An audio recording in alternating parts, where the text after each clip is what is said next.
Alhamdulillahilladzi hadana li hadza wa ma kunna linahtadiya laula an hadana Allah. Asyhadu an la ilaha illallah wa la syarika lahu wa asyhadu anna Muhammadan abduhu wa rasuluh. Allahumma shalli ala sayyidina Muhammad wa ala sayyidina Muhammad Allah. Ibu-ibu jamaah pengajian yang dirahmati oleh Allah, syukur kepada Allah yang telah mencucurkan rahmat dan nikmatnya kepada kita, terutama nikmat iman, Islam, nikmat sehat jasmani dan rohani, nikmat kesempatan, nikmat kemauan, sehingga pada sore ini kita dapat kembali hadir di masjid ini untuk bersama-sama mengikuti atau menyelenggarakan pengajian rutin setiap hari Ahad sore. Mudah-mudahan hadir kita dan apa-apa yang kita ikuti dari awal sampai dengan akhir mendapat ridho dan membawa kepada kemaslahatan, terutama bagi peningkatan ilmu, iman dan amal soleh kita. Salawat dan salam marilah kita sanjungkan kepada junjungan kita Nabi besar Muhammad SAW. Salawat dan salam Allah juga mudah-mudahan dilimpahkan kepada keluarganya, kepada sahabatnya, dan kepada seluruh pengikutnya yang setia sampai akhir. Ibu rahmatullah, tema sore hari ini adalah mati.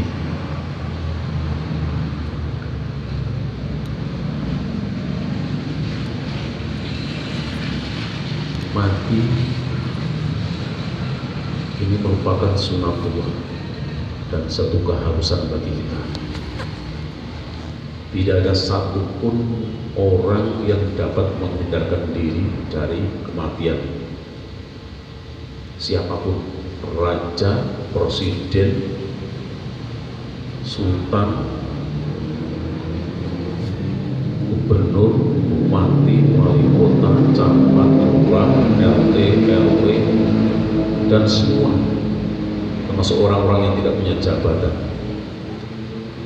Dan yang namanya mati tidak mengenal jabatan, tidak mengenal usia, tidak mengenal jenis kelamin, tidak mengenal latar belakang ekonomi, dan tidak mengenal siapa-siapa. Semua pasti akan mati. Kita wajib percaya bahwa kita akan mati dan semua pasti mati. Dalilnya banyak, tersebar di berbagai ayat di dalam Al-Quran termasuk hadis Nabi. Kullu nafsin dha'iqatul maut. Tiap-tiap yang bernyawa, tiap-tiap yang berjiwa akan mati. Likulli ummatin ajal. Idza jaa ajaluhum fala yastakhiruna sa'atan wa la yastaqdimun. Tiap-tiap umat, tiap-tiap kelompok, tiap-tiap manusia ajal itu ya mati. Idza jaa ajaluhum fala yastakhiruna sa'atan wa la yastaqdimun. Apabila ajal telah tiba, idza jaa ajaluhum, apabila ajal telah tiba kepada siapapun, fala yastakhiruna sa'ah, tidak bisa ditunda, tidak bisa ditunda. Wala yastaqdimun, dan tidak bisa dimajukan. Ditunda tidak bisa, dimajukan, dipercepat tidak bisa. Dipercepat tidak bisa, diperlambat tidak bisa. Sa'ah meskipun satu saat. Dan itu harus kita yakini bahwa kematian itu nanti pasti akan menjemput kita, terlepas dari kita siap atau belum siap. Kalau kematian itu menjemput kita, itu kita sudah siap, no problem, tidak ada masalah. Itu betul-betul sudah siap.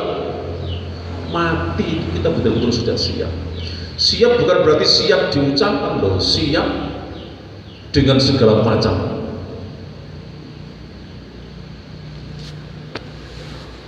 Terutama siap apa?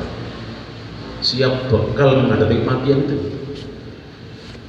kita harus menghitung gimana ya ibadah kita terhadap Allah, sholat kita bagaimana ya.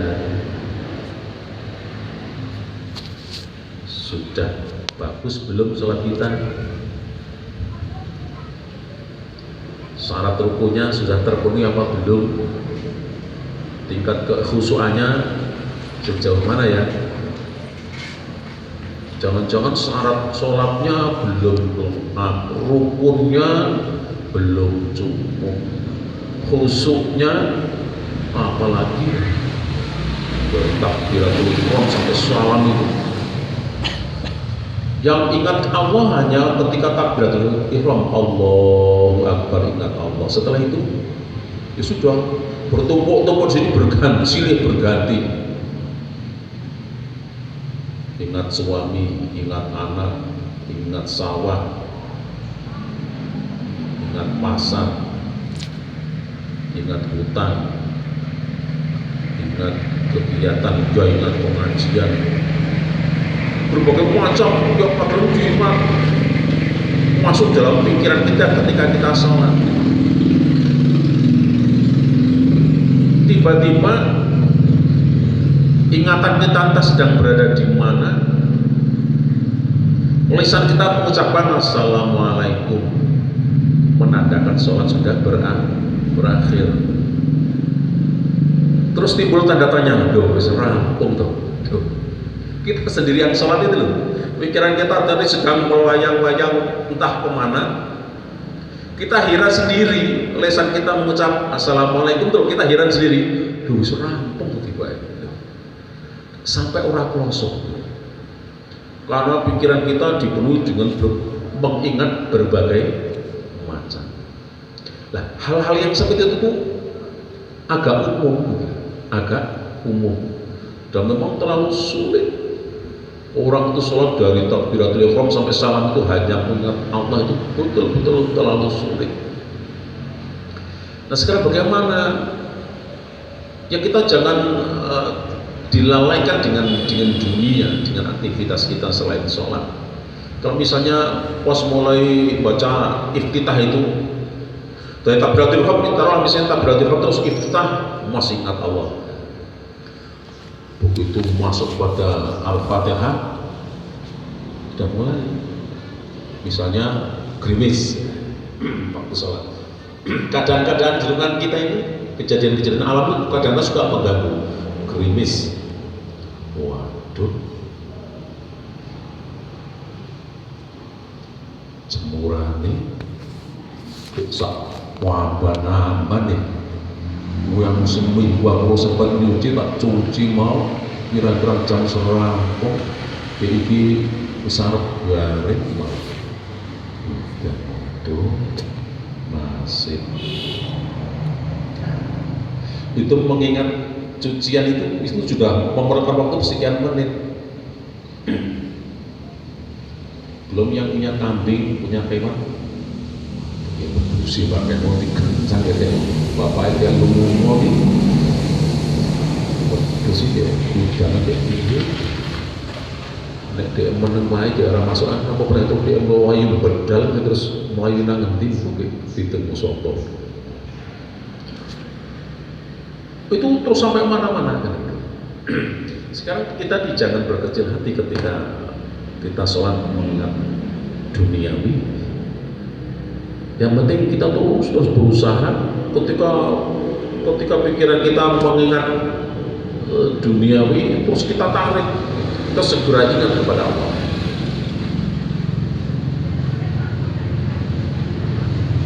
Terus ingat kepada Allah sambil membaca bacaan sholat. Nyeleweng lagi ingat kepada yang lain, ditarik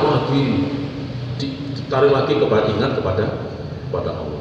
Oleh karena itu anjurannya ketika sebelum kita sholat, hal-hal yang akan mengganggu tadi diselesaikan dulu. Lihat cuacanya kelihatannya mendung, jemurannya diambil dulu. Misalnya ada kambing yang diambil dulu, goreng-goreng yang diselesaikan dulu. Pokoknya hal-hal apa yang akan mengganggu diselesaikan dulu. Tapi ketika syarat rukun sholat sudah terpenuhi, meskipun sholat kita tidak khusyuk, itu tetap sah sholatnya. Sholatnya tetap sah. Soalnya sah sholat bukan termasuk khusyuk. Sah sholat tidak termasuk khusyuk, hanya khusyuk sholat itu menjadi bobot. Menjadi apa? Bobot masuk dalam kualitas sholat. Jadi sholatnya ya sah, tapi ora khusyuk ya ora bermutu sholatnya, tidak berbobot. Umpamanya ditimbang ya enteng, kaya dene kapuk. Semakin khusyuk sholat kita, andai kata ditimbang semakin berbobot.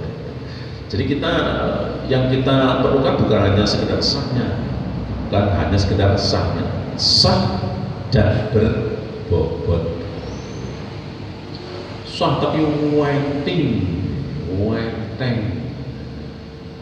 ya wis lumayan.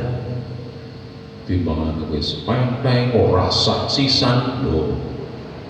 Tapi kita selaku orang yang dinamis, orang yang hidup dan bisa berpikir, ya kita harus berusaha untuk terus meningkatkan amal ibadah kita, kualitas ibadah kita. Kembali ke kaitan mati ya. Jadi yang namanya mati itu suatu keharusan, sunatullah, berlaku kepada siapapun. Mungkin tua kita baru mati, mungkin setengah tua mati, atau mungkin kanak-kanak mati, atau masih bayi mati, bahkan masih dalam kandungan mati. Sebetulnya mati kita kapan itu tidak begitu masalah. Mati kita ini kapan, umur berapa, tidak begitu masalah. Yang penting kita sudah siap.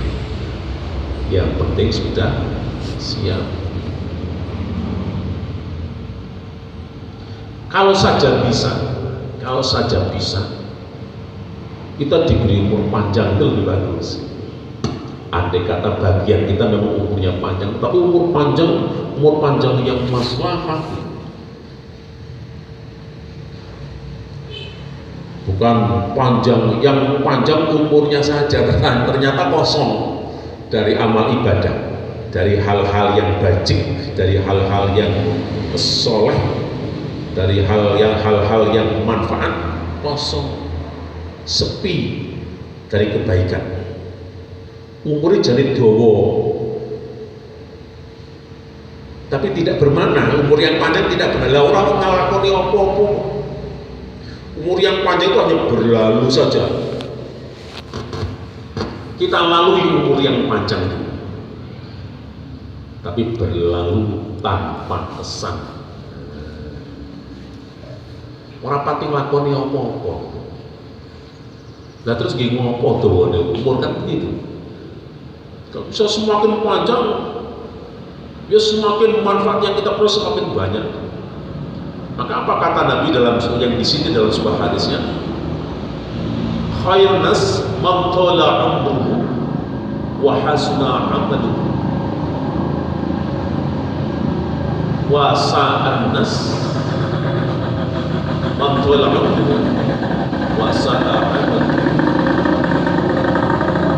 wa syarrun nas man tala umruhu wa sa'a amaluhu. Sebaik-baik manusia yaitu manusia yang panjang umurnya dan baik amalnya, dan sejelek-jelek manusia itu manusia yang panjang umurnya tapi jelek amalnya.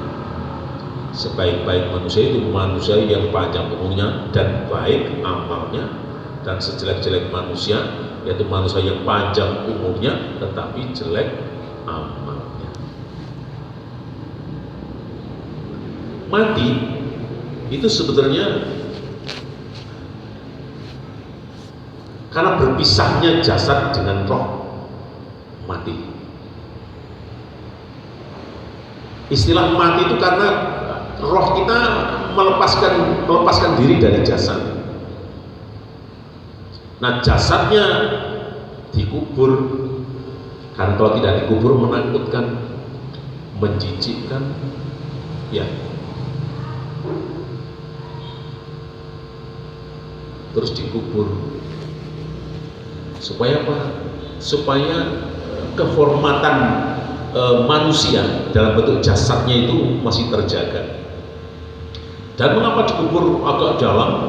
Ya, supaya kehormatannya juga tetap terjaga, baunya tidak kemana-mana. Kalau dalam kan gitu. Coba kalau dikubur, yang penting dikubur, itu bisa baunya kemana-mana. Boleh jadi kalau ada binatang buas itu didudah oleh binatang buas. Loh, gimana kira-kira? Kalau ada mayat nguburnya asal dikubur, terus ada binatang buas, terus didudah oleh binatang buas, terus dimakan sama binatang buas, kira-kira gimana? Kehormatan manusia itu akan terganggu. Oleh karena itu dianjurkan untuk dikubur yang dalam. Memang ukuran dalam tidak diukur dengan berapa meter, lautnya setinggi orang berdiri. Setinggi orang berdiri itu yang minimal 1,5 meter lah. Minimal berapa? 1,5 meter, bisa 1/3/4 meter.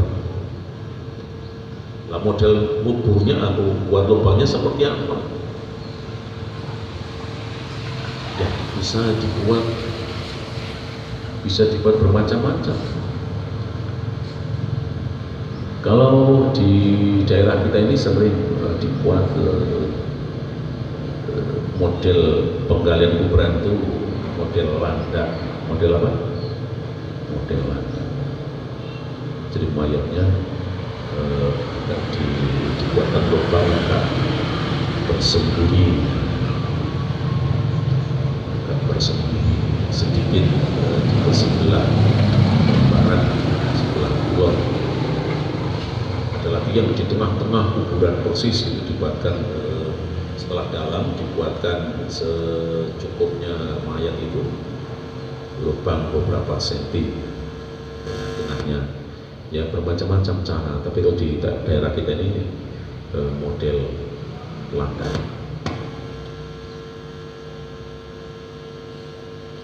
Kematian seseorang ini berarti orang tersebut sudah mengalami kiamat sughra, kiamat kecil. Jadi kiamat itu ada dua macam, jadi kiamat kecil dan kiamat besar, kiamat sughra dan kiamat kubra. Kiamat sughra, kiamat kecil itu matinya seseorang. Jadi orang mati, tempo hari di dusun 3 itu ada apa? Ada Bu Hartini, istrinya Pak Sairi, dan keduanya ini Pak Iin yang dulu rumahnya di dusun 1. Kalau Bu Sairi itu sudah 3 tahun lamanya sakitnya. Ada lagi sampai puluhan tahun sakit belum meninggal. Ada yang tidak sakit meninggal. Pak ini kan termasuk, dia menderita jantung sebetulnya, tapi kan aktivitas masih biasa-biasa. Kemarin masih di pasar, tapi masih bisa beraktivitas. Besoknya meninggal. Sekarang bagus mana? Meninggal sakit lama-lama atau meninggal mendadak? Bagus mana? Sampai pilih mana? Pilih mendadak.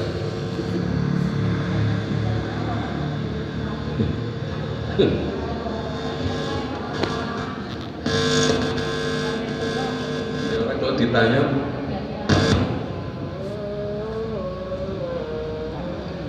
kalau sakitnya lama, ini kita pertimbangkan ya. Meskipun kita tidak bisa milih gitu ya. Minta boleh, tapi kita tidak bisa milih. Ini sebenarnya kalau kita ambil manfaatnya, semuanya ada manfaatnya. Ini contoh saja, contoh misalnya sakitnya lama sampai bertahun-tahun.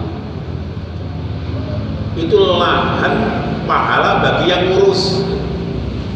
Lahan pahala bagi yang ngurus. Tapi kira-kira sabar apa ora kan sing ngurus iku lho. Pertanyaannya itu lahan pahala bagi yang ngurus.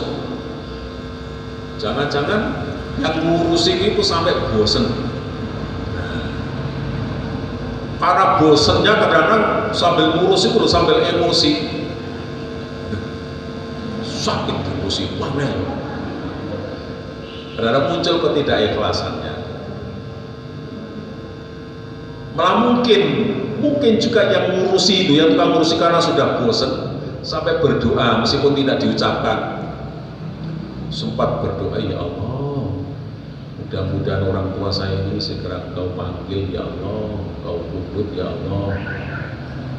Boleh jadi loh itu, sampai berdoa seperti itu meskipun tidak dilahirkan doa seperti itu. Andai kata ikhlas sabar yang ngurusi lahan pahala bagi yang ngurus, kemudian yang sakit juga ada untungnya itu. Loh, sakit itu ada untungnya. Iya, sakit lama itu ternyata kalau kita teliti ya, kaitan dengan syariat ya, semakin lama sakitnya itu dosanya semakin banyak yang diampuni. Itu setiap hari itu diampuni dosanya itu, yang sakit itu, yang sakit dengan ridho ya, sakit tapi dengan ridho. Bukan berarti sakit dengan ridho itu terus tidak mau berubah, bukan ya, dia tetap berubah tapi dikasih sakit itu loh, ridho, menerima. Itu setiap hari dikurangi itu dosanya oleh Allah, diampuni dosanya setiap hari sampai habis dosanya. Loh, kalau semakin lama sakitnya tuh semakin habis dosanya sampai habis. Loh, kalau sudah sampai habis dosanya masih belum sembuh juga dikasih pahala. Jadi misalnya hari ini habis karena sudah 3 tahun misalnya dosanya banyak numpuk itu. Hari ini habis tapi belum sembuh. Mulai hari ini dikasih pahala terus. Si sakit itu yang ngurusi ya dikasih pahala. Yang sakit terus dikasih pahala karena dosanya sudah diampuni Allah. Terus dikasih pahala terus sampai kapan? Sampai dia menghembuskan nafas yang terakhir. Loh, benar orang nih sakit suwe. Boleh jadi kalau tidak lantaran dikasih sakit, Allah ngasih seseorang itu sakit berlama-lama, itu boleh jadi itu bentuk kasih sayang Allah kepada hambanya. Allah akan mengampuni dosa-dosanya lantaran sakit. Karena kalau tidak dikasih sakit, itu dosanya orang dikurangi, orang diampuni, tidak diampuni oleh Allah karena memang ya pernah tobat tapi tobatnya pernah lambe, ya orang diampuni. Sering membaca astagfirullah dia sering, tapi ternyata yang membaca astagfirullah itu lisannya, bibirnya yang bergerak-gerak memantapkan itu, tapi hatinya kosong dari ketulusan tobat itu. Maka tobatnya bukan tobatan nasuha. Tobat nasuha itu yang diterima, tobat yang sungguh. Lah karena tobatnya tidak pernah diampuni oleh Allah, karena yang bertobat tadi ternyata bibirnya, Allah kasihan kepada hamba tersebut. Bagaimana ini hamba saya yang satu ini dosanya tumpuk undung, tapi ketika tobat ya tidak sungguh-sungguh. Tapi saya kasihan kepada hambaku yang satu ini. Nah, Allah cari cara bagaimana supaya karena Allah memberikan kasih sayang kepada hambanya, terus dikasihlah sakit. Jadi jangan dianggap orang sakit itu Allah membencinya. Belum tentu. Ada orang sakit itu, orang sakit sampai lama, kayak itu karena akibat dari perbuatan disiksa oleh Allah. Nah, kan berburu santai itu belum tentu. Itu ada pada rahasia Allah. Oh, Nabi saja juga dikasih sakit. Jadi kan kalau pernah sejarahnya Nabi Ayub itu bagaimana? Nabi dan Rasul Allah itu dikasih penyakit yang menjijikkan, penyakit korengan. Lu Nabi Rasul dikasih penyakit gudik koreng seawak penuh, sampai istri-istrinya minta dicerai. Istrinya kan ada beberapa itu, istrinya itu minta cerai. Umatnya kemudian murtad, istrinya minta cerai. Umatnya yang tadinya sudah beriman terus keluar lagi. Dia terus semakin ragu karena Rasulnya, Nabinya kena penyakit orang seperti itu menjijikkan.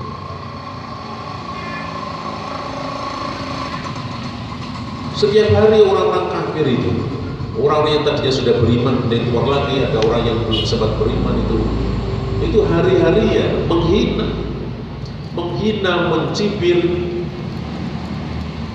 Bahkan pernah suatu hari orang kafir itu membawa anjing.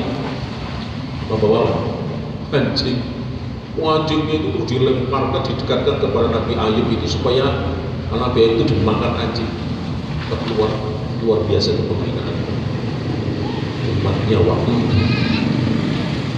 Satu-satu istrinya yang masih terus setia menemani, merawat Nabi Ayub, yaitu Siti Rahmat. Siapa? Siti Rahmat. Ternyata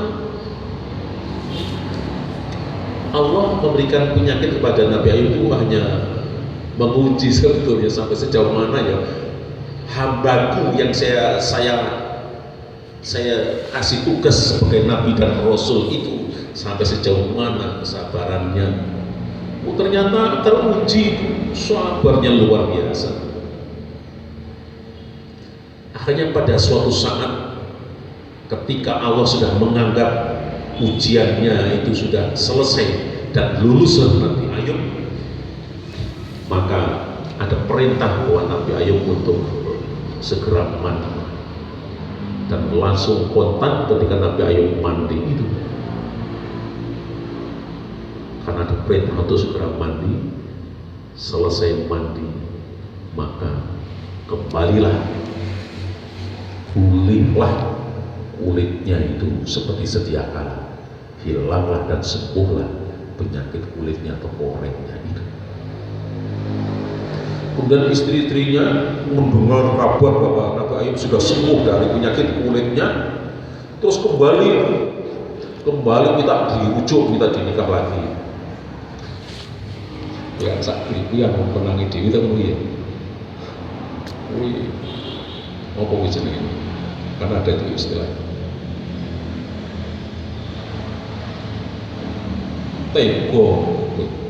Tego sehate ora tego sate. Apa tuh? Tego sakite ora tego warasi. Akhirnya Nabi Ayub itu tidak mau dari istri-istrinya yang sudah dicerai itu, minta dicerai waktu itu. Kemudian minta dinikahi lagi, Nabi Ayub sudah tidak mau. Ya inilah satu-satunya istri saya yang sesungguhnya, ya Siti Rahmah itu. Ternyata istri-istri yang lain tadi hanya dia mau mengambil atau berstatus sebagai istrinya karena Nabi Ayub keluarga, orangnya yang gak ada peribahasa itu habis manis sepak dibuang, bermacam-macam. Jadi ketika Nabi Ayub itu sakit, korengan itu dianggap sebagai sepaknya habis, manisnya habis, terus tinggal sepaknya tuh dibuang.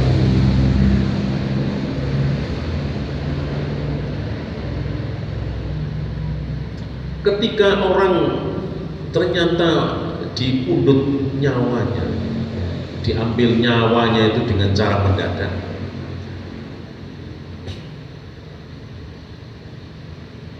itu Allah juga memberikan kasih sayangnya.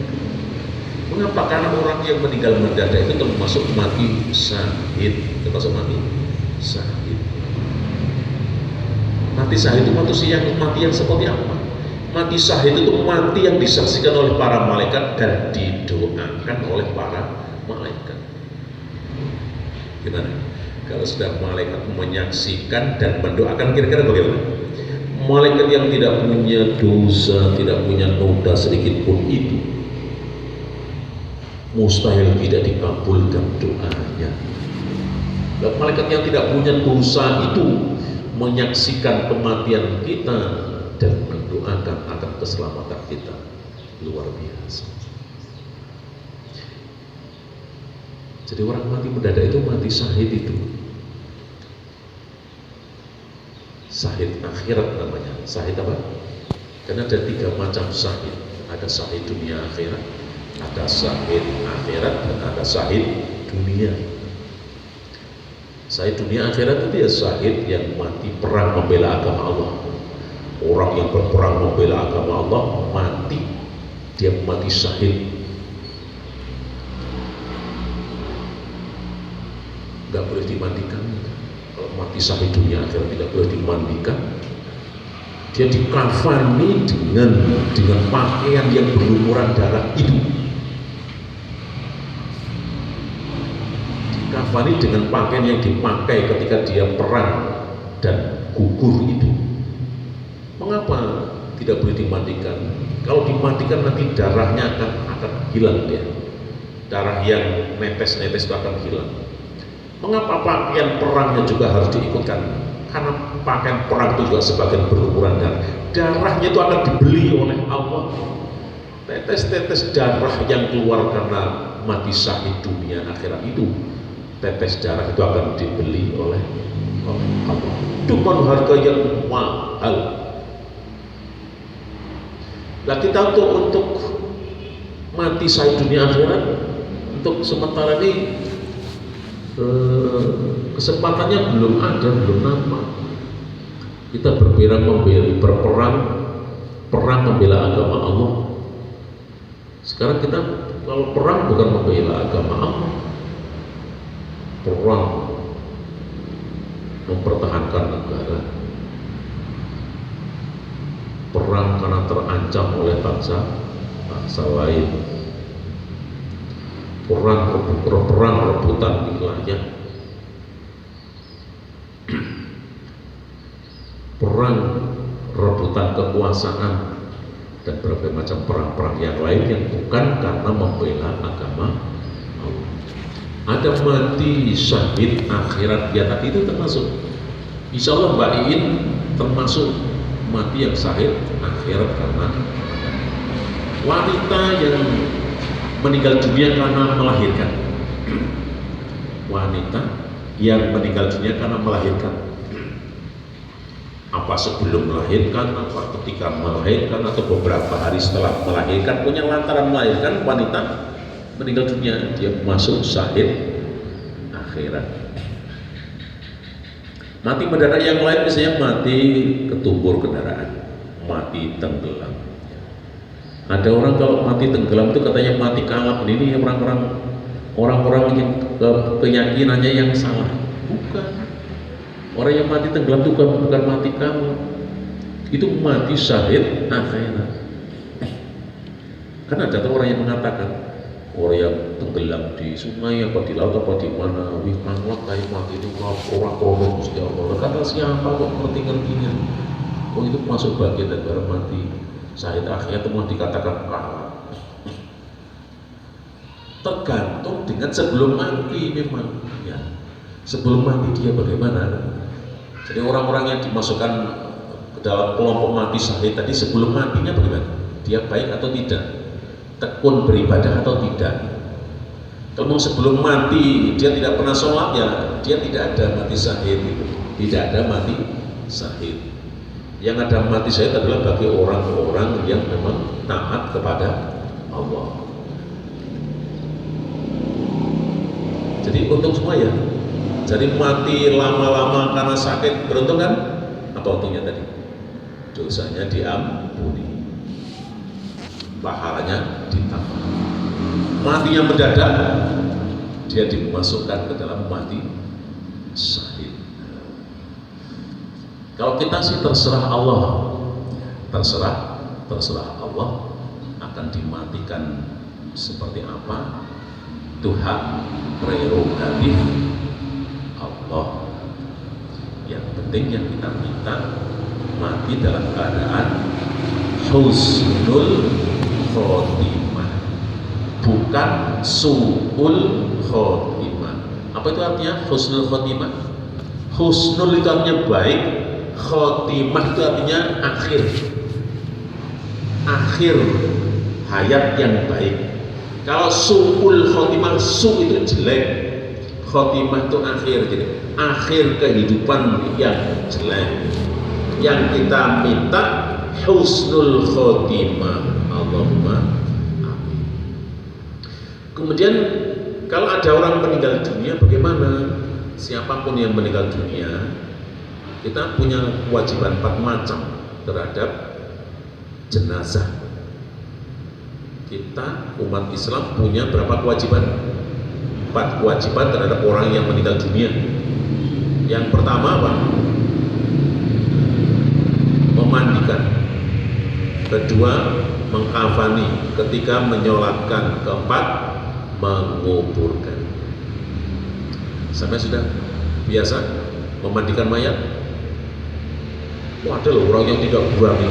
Aku wani, waktu petok-petok, mulai sepuluh, waktu sampai arum melu megusi mayat ini. Jadi sopo. Coba besok lagi lah orang meninggal dunia, Bismillah. Bismillah ikut ngurusi jenazah. Yakinlah. Saya biasa itu ngurusi jenazah. Yang memandikan, yang mengkafani, menyolatkan, menguburkan, biasa. Terus malam bagaimana? Ya biasa nih, biasa. Ingat orang mati, ya kadang-kadang ingat, tapi ya tidak mengganggu, ya biasa. Oh, tetap kayak mayat. Ya hanya sekedar begitu ingat, tapi tidak mengganggu apa-apa. Coba yang ketakutan itu coba dirubah itu dengan cara yang nekat tadi itu Bismillah. Tawakal tu Allah. Sudah pernah semua ya memandikan mayat? Kalau mayatnya ibu-ibu tapi ada di daerah tertentu yang mungkin sudah membudaya gimana ya? Mayat itu kan aurat itu, jadi bukan ditonton. Waktu memandikan mayat itu nonton, mayatnya perempuan, malah yang laki-laki yang banyak nonton tuh. Mayatnya laki-laki, ibu-ibu yang banyak hubung itu. Ya, yang paling bagus itu hanya keluarganya tuh yang memandikan itu. Muhrimnya atau mahrumnya yang paling bagus siapa? Mahrumnya. Dulure dhewe sing ngurusi. Orang yang lain mestinya tidak ikut. Siapa-siapa orang yang masih ada hubungan keluarga, dia yang ngurusi. Keluarganya pun sepiti, misalnya, kuwi do semaput, dulure pun sepiti, malah do semaput. Nah, orang lain boleh bantu, gitu loh. Orang lain meskipun tidak ada hubungan darah, tidak ada hubungan famili, boleh bantu. Tapi ya itu, kalau mayat perempuan yang ngurusi ya perempuan, mayatnya laki-laki yang ngurusi laki-laki. Dan tetap ketika memandikan jenazah itu tetap dijaga auratnya, tetap tertutup, ora diumbar sak gelem dhewe. Wah, buka wae wangel iki. Nek ora dibuka biak iki wangel nek ora pati resik. Jadi sapa? Bisa. Tetap ditutup ya, tetap dijaga ke auratnya. Kehormatannya tetap dijaga. Memandikannya ya kita perlakukan sebaik mungkin ya, dengan etika yang bagus, yang kalem, ora kok wah sok ae dikerucuke kaya yang kebu lho. Ya yang bagus disiram dari atas ke bawah, dari bagian kanan terus baru kiri, digosok pelan-pelan kayak sabun. Kalau dulu zaman Nabi kan belum ada sabun. lampu itu untuk menghilangkan bau-bau yang ada di tubuh jenazah itu pakai daun bidara. Pakai apa? Daun bidara itu daun yang berbau agak wangi-wangian, sehingga kalau air itu dicampur dengan daun bidara itu terus disiramkan ke mayat itu bau-bau mayat itu hilang. Nah di sini tidak ada daun bidara karena fungsinya untuk menghilangkan bau-bau itu bisa diganti, fungsi daun bidara bisa diganti dengan kapur barus, bisa lagi dengan air kunir. Air kunir itu fungsinya juga menghilangkan bau-bau itu. Makanya ibu-ibu kalau masak ikan itu kan dicampur kunir kan? Itu bukannya sekedar biar warnanya kuning itu sebetulnya. Bau-bau amisnya itu akan terkurangi, bahkan hilang kalau ikan itu bumbunya dicampur dengan kunir. Tujuan utamanya sebenarnya itu bukan warna kuningnya, bukan kunir itu warnanya kuning kan gitu. Tapi tujuan utamanya untuk menghilangkan bau-bau amis ini. Termasuk untuk mayat juga begitu. Kalau tidak ada kapur barus bisa diganti itu fungsi daun bidara itu dengan kunir juga bisa. Atau dengan sabun mandi juga bisa gitu.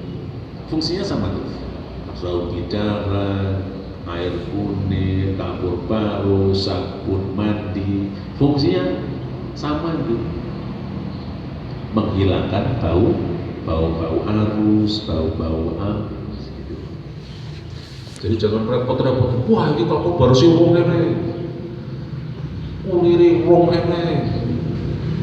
Repot banget. Nah, kalau sudah ada sabun mandi ya sudah cukup lah untuk mewakili, karena fungsinya sudah sama. Terus kuku-kukunya dibersihkan. Terus bagian-bagian tertentu yang biasa keluar tempat keluarnya najis juga dibersihkan.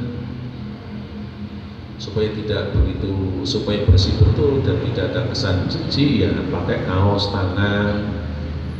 Bagian-bagian tertentu itu sebaiknya betul-betul yang ada hubungan kerabat yang dekat, misalnya istrinya, suami istrinya, atau mungkin anaknya, atau adiknya, atau kakaknya. Soalnya wong liya iku ini ngerasa jijike terus ora pati resik kan. Cepet-cepet yang penting wis kesenggol ya wis kan. Tapi kalau anaknya sendiri atau saudara sendiri mungkin lebih teliti. Memandikan sudah selesai, terus dikafani. Disunahkan mengkafani mayat itu dengan kain berwarna putih. Kalau kain berwarna hijau pun tidak boleh, hanya anjuran Nabi pakai kain warna putih. Lah kain apa? Hero boleh, kain titoron boleh, tapi umumnya mori. Kalau rasa larang-larang, mau dikubur mori wae sing paling murah. Umumnya kan seperti itu. Padahal kalau misalnya di atas mori itu harganya lebih mahal juga boleh. Orang-orang yang sudah haji, misalnya kain ihramnya itu memang masih boleh tidak untuk ngafani waktu dia meninggal? Boleh juga pakai kain ihram. Bahkan ada orang-orang tertentu yang wasiat, mati kalau saya sebagai meninggal saya dikafani dengan kain ihram ini ya. Nah, sudah pesan seperti itu. Kalau sudah pesan seperti itu berarti wajib dengan kain ihram itu, karena itu berbentuk wasiat. Tapi kalau tidak berbentuk wasiat, ya tidak wajib, boleh saja pakai kain ihram. Tapi kalau sudah wasiat berarti wajib, hukumnya menjadi wajib. Nah, mengkafani mayat ada yang sudah bisa, ada yang belum. Ada yang sudah bisa ditularkan kepada yang belum. Nah, supaya cepat bisa, ketika ada mayat itu terus ada orang gunting mori itu, ya nimbrung gitu, ikut mendekat, bahkan megang sambil memperhatikan. Mudah kan? langsung praktek gitu, itu cepat bisa. Sekali melihat langsung, oh seperti itu tuh caranya, langsung bisa. Kalau teori malah lama, teori terus tapi tidak pernah praktek itu malah lama. Langsung saja itu ketika ada mayat itu, ketika murid-murid itu diguntingi, ikut saja, ikut megang-megang, kalau boleh ikut gunting. Kalau belum tahu ya jangan ngatur-ngatur, nanti manut kepada siapa yang sudah tahu kan gitu. Mana bu yang perlu saya bantu? Yang digunting mana? Seberapa?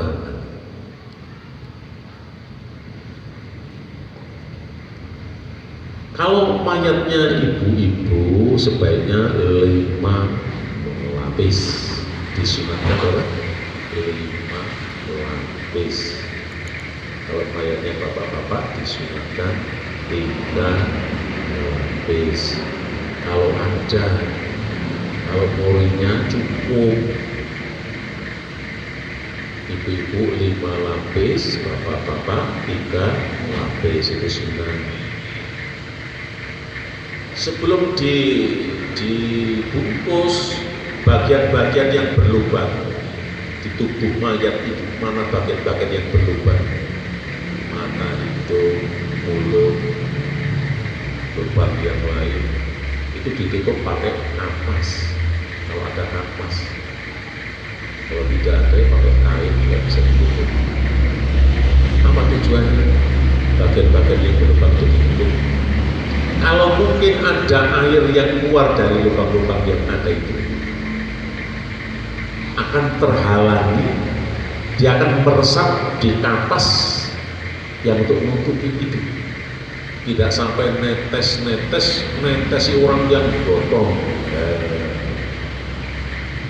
Airnya yang keluar dari lubang-lubang tadi karena tidak ditutupi pakai napas atau air, netesi orang yang gotong. Lalu ketetesan minyak wangi si rapopo. Nah kira-kira kalau air itu keluar dari tubuh mayat tadi, bagian manapun terus menetes, itu kira-kira apa? Baunya kira-kira sama dengan minyak wangi apa tidak? Kira-kira. Nah, khawatir bau yang keluar yang ditimbulkan dari air yang menetes tadi, bau yang tidak disenangi oleh kita. Amis mungkin, bau busuk mungkin kan. Kalau itu bisa sampai terjadi, itu kehormatan mayat akan terganggu. Kehormatan mayat akan terganggu. Wah, baju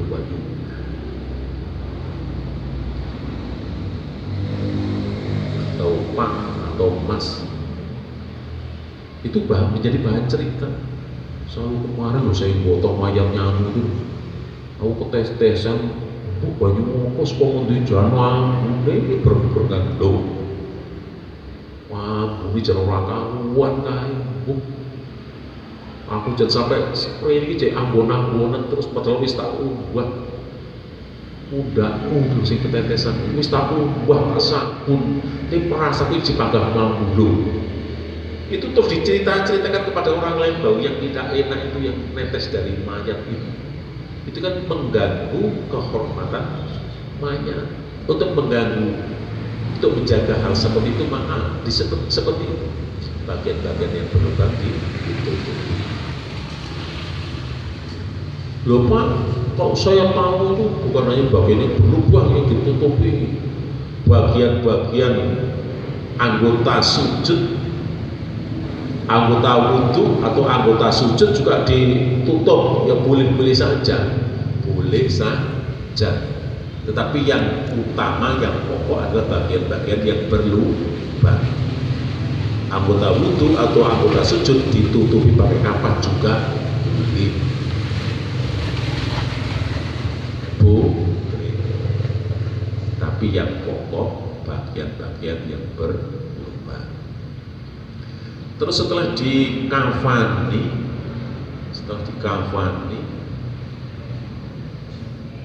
cara mengikatnya juga berapa tuh talinya? Talinya umumnya 5. Berapa umumnya? 5. Kalau mau 7 juga boleh. yang ganjil umumnya 5 pas, kalau 5 pas. Kalau 7 ya boleh tapi kebanyakan.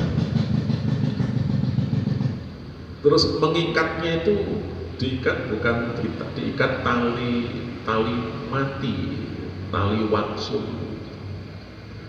Dan mengikatnya, pertemuan tali wangsulnya itu ada di bagian mana? Sebelah kiri. Sebelah kiri, karena mayat nanti ketika dilihat lahat, mayat posisinya mayat itu kepalanya di sebelah lor, kakinya di sebelah kidul, mayatnya diposisikan miring, posisinya miring. Dan sebelum ditimbun pakai tanah, tali-tali itu dilepas. Lah nek nali ini mau sebelah tengen, tali wangsulnya tadi itu udah pangelan tuh nek bojone kan gitu loh. Wangelan itu dadak diringke meneh ku mayite kan gitu loh. Nah itu hanya itu sebetulnya. Setelah dikafani selesai apa? Yang ketiga yaitu disolatkan.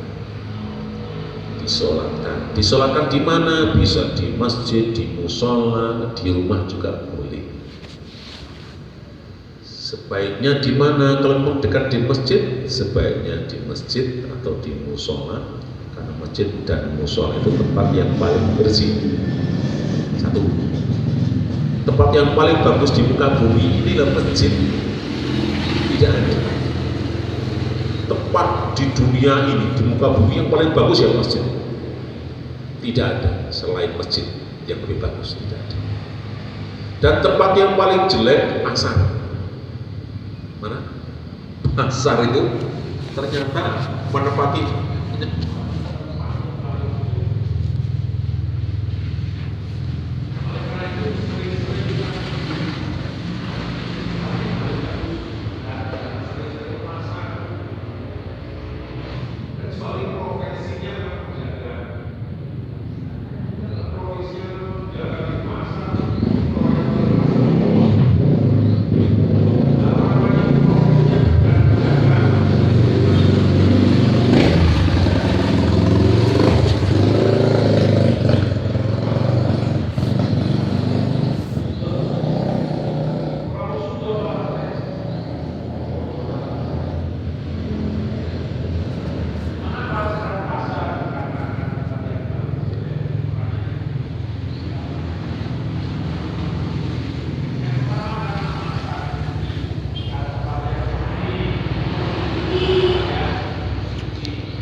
Kita tetap mempercayai bahwa kembali sakit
Dua kali kondisi apapun, antara apapun, wah,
antara juga berfungsi sebagai obat pikiran, obat hati dan gula-gula. Itu dengan membaca itu bisa semakin sejuk, semuanya dan setan-setan malu itu diberikan obat pikiran aku karena panas. Yang dikasih oleh malu itu panas, dia tidak kerasan, tempat tinggal di rumah yang sering dikatakan mampu. Lalu ada setan terjemah kalau setan terjemah setan mana yang dia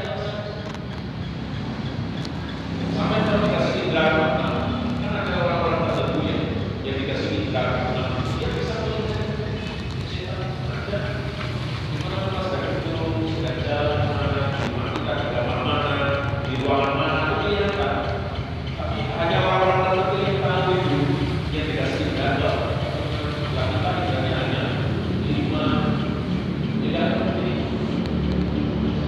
Tapi setan ada dan semuanya orang yang dibandingkan dengan manusia. Kalau manusia sekarang ini ada 6,4 miliar manusia yang hidup. Sekarang ini berapa? 6,4 miliar yang 250 juta ada di Indonesia. Itu seperti itu. Setan lebih dari 6 miliar. Mengapa? Kalau setan itu sebenarnya dan tidak pernah mati. Kalau manusia apa-apa sama sekali ada yang mati. Kalau setan tidak beranak terus tapi tidak mati. Matinya setan mati tapi tidak mati. Dia mati bukan terus setan. Kalau belum dia mati setan tidak bisa mati. Dilempar pakai apa? Mengapa? Memang sudah jelas. Sunah pun sudah seperti ini. Baik, kembali ke mayat tadi. Itu mayat berarti kubur itu dimakamkan. Berarti depannya saja. Kalau kita bisa takziah sampai pada memakamkan, mengantar ke makam, maka kita akan lebih mendapat pahala qiratul adimai.